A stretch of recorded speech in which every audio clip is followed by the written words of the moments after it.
So my presentation is called Let's Design Systems and Not Websites. When we're thinking about designing for responsive, we're not thinking about, when you look at a web page, your classic web page design traditionally is kind of a fixed width. And when you access this page, I'm sorry? Sure.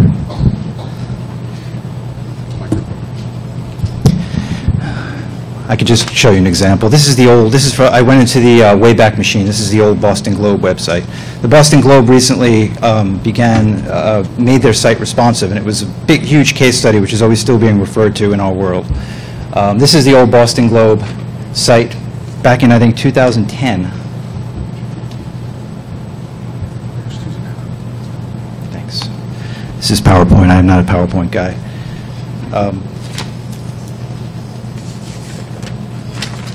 Well, traditional fixed-width websites are rigid, they're inflexible, and they render legibly only when viewed at full size in a desktop browser. They're designed to work in a single context, and once we begin to interact with them outside of the context they were built for, namely sitting at a PC or a full-screen laptop, they start to give us trouble. While they may satisfy any designer's impulse for control, predictability, and order in a design, from a usability perspective, they fail on many levels. So if what Toby had referred to, if you've looked at some websites that are kind of fixed width, crammed into a mobile device, and there's an example, and you want to zoom in on that article, and there you go, and the end result is really annoying. So once we squish a website like this into a small screen device, finding the content becomes sort of a needle in a haystack exercise. We're forced to zoom, to pinch, to scroll. Navigation is nearly impossible, and a finger sometimes needs to be as pointy as a sewing needle to tap a link or a button. In short, it becomes virtually unusable as screens get smaller and our content becomes harder to access, navigate, and interact with. So enter responsive design. Responsive design is a shift in thinking. It's flexible, it's grid-based, and it's a layout that expands and contracts based on the size of a given device's screen size. It uses media queries, as Toby mentioned. They're little bits of code that measure the width of a given screen. They tell the browser how to adjust the size, placement, and hierarchy of a given page's elements. Now, the web, by nature, it's a dynamic, flexible medium, and responsive web design is the next natural phase of its evolution. In the past, designers and their clients spent huge amounts of effort trying to attain print-like, pixel-perfect perfection. And I think a lot of it was sort of a holdover from the old print mindset. You know, we have to have a web page and it has to look the same everywhere. And you know, in those days, we actually obviously had a limited amount of devices, resolutions, and browsers and screen sizes. Responsive design is a digression from this type of thinking.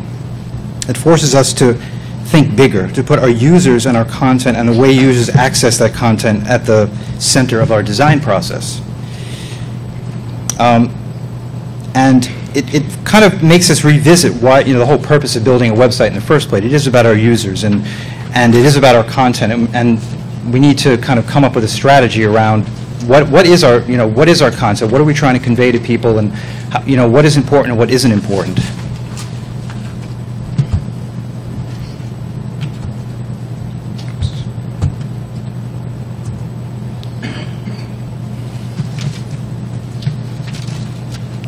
So there are several components for an effective responsive web design process, and there are three basic components that we need to look at. The first one is grids. Now, grids control the layout and the stretchiness of our user interface.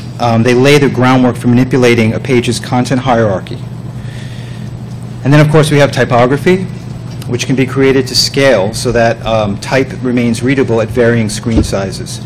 The goal is always readability, no matter what device a user happens to be using.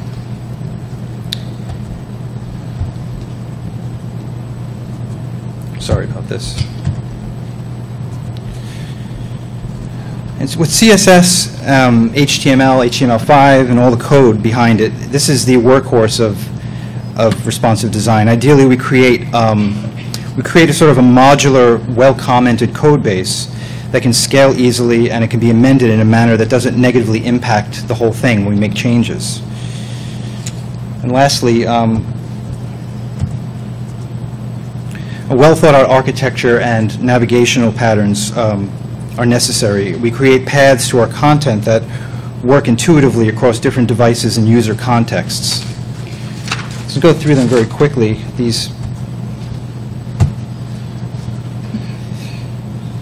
no learning curve here, sorry, I keep hitting the wrong button. So flexible grids are the foundation of responsive design. A grid implies rigidity, but in responsive design, they are the foundation of a fluid system that adapts to the screen size and resolution of a given device. Grids, they hold and they flex our content, and as we move across screen widths and aspect ratios, they ideally reconfigure to present that content in the most user-friendly, accessible, and beautiful way possible. Grids should be adaptive while at the same time they present the content by order of priority, as determined by the content strategy and how we prioritize what the user has access to in any given context across different devices, screen sizes, etc. I did it. Hit the right button. So here's a little example of this is a kind of a geek out moment here, an example of grid in action. If I can get my cursor, which I don't see here. Oh, there it is. Okay. It's supposed to play a video. Really don't do PowerPoint. I don't know. This is the first time actually ever using PowerPoint. Pardon me. Try it again. All right, let's go back. Let's try that one more time. Nah, forget it. It might just be that the video is actually not on this computer. I downloaded it, so. Anyway, so what you would see here, this is a screenshot of a prototype that we're working on. I gave away the client here, and you would kind of narrow the screen, and you would see the columns dropping, and you would go from 2 column to 1 column, and various elements on the page would change. So typography, a typographic system, like a grid system, it adapts to a given screen size at predetermined breakpoints. A 36-pixel header, for instance, on a desktop size screen may need to become an 18-pixel font on a mobile device. Sometimes we have to make fonts larger because as you shrink things to a smaller device, you start to go blind. Fonts don't always render legibly, even at the same size. So we also sort of make them responsive based on the use context and whatever device they're on.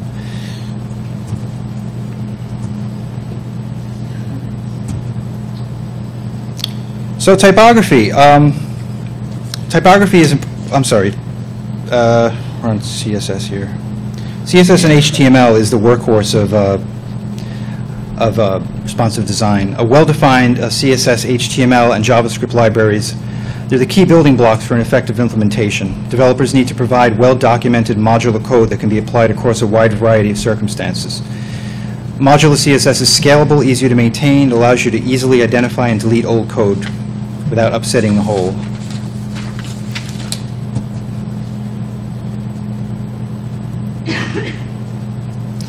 Architecture and navigation. A responsive site's architecture can be informed by any combination of your content, your data's taxonomy, business goals, user habits.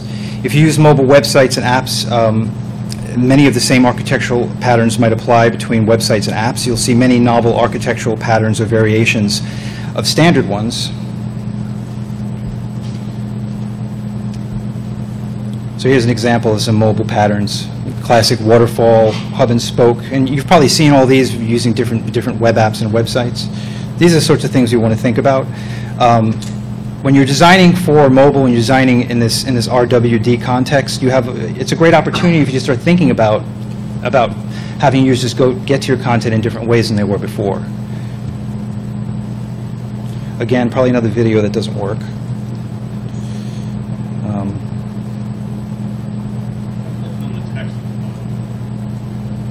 Yeah, I'm just not sure why this isn't working.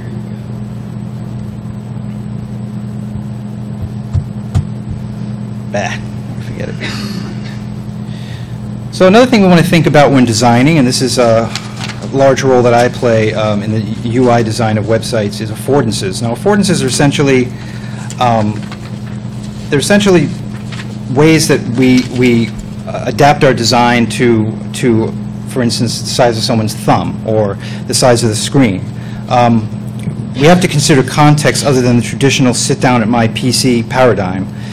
Many of the challenges with affordances take place as you decrease a given screen size. So how would a user navigate in a mobile phone versus a tablet versus a desktop? And what sorts of allowances do we need to make? Take narrower touch screens, for instance. We tend to stack content into a single column. Users typically are used to scrolling vertically, so perhaps it's okay to drop that right nav bar and stick it underneath the rest of the page. One under that I had skipped.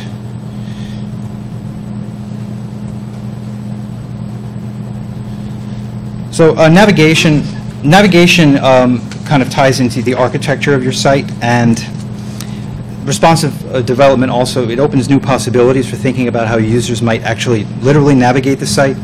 It's a very important aspect of responsive and mobile design, in particular if your content is very deep or wide. You have to make affordances for users so that they can navigate your content without clicking themselves into oblivion or scrolling endlessly. Often traditional horizontal drop-down navigation, as you've all seen, will not work as we view our sites on narrower screen sizes. As a result, designers have come up with some very novel ways to allow for navigation with very limited real estate. This is supposed to be a demo as how this works, but if you would pull the screen in, this traditional drop-down navigation, you've probably all seen that little hamburger icon. You click on it, and it opens it up. It's basically just converting, with CSS, converting this more traditional navigation into something that's more accessible that could work on a very narrow screen.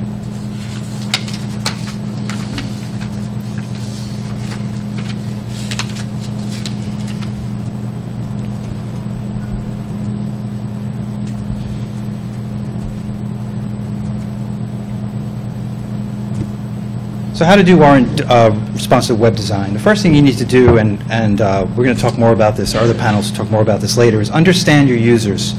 Understand how they access and use your content. Understand how to prioritize that content, and also how to best present it. So you prioritize your content based on this understanding of your users and how they access it. You build a site architecture that answers to these priorities. You design a site that provides affordances for users across device types and contexts. Grids, typography, and images that adapt, big buttons for touch screens. Forms is another big issue. You want to have forms that are easy to use. You want to simplify the interactions on these forms. You want to make them touch-friendly and uncomplicated. You want to have options for pre-filling. Has anyone ever tried to fill out a form on a mobile device? It's not always fun. So you want to be able to take advantage of the given. For instance, if you're on iOS, there are some native functions that you can take advantage of, even using a browser-based experience. You can take advantage of these things. And lastly, you need to test, and you need to test and test again. The great thing about responsive web design is you can test anywhere. You can create prototypes, get them on a mobile phone, hand them off to your mother. You can go to the library. You can test with your colleagues. But of course, you also probably want to test with users, and I'm sure we'll be talking more about how that works. So anyway, thank you for your time, and I encourage you to kind of think about these things, and I hope you enjoy the rest of our spiel. Thanks.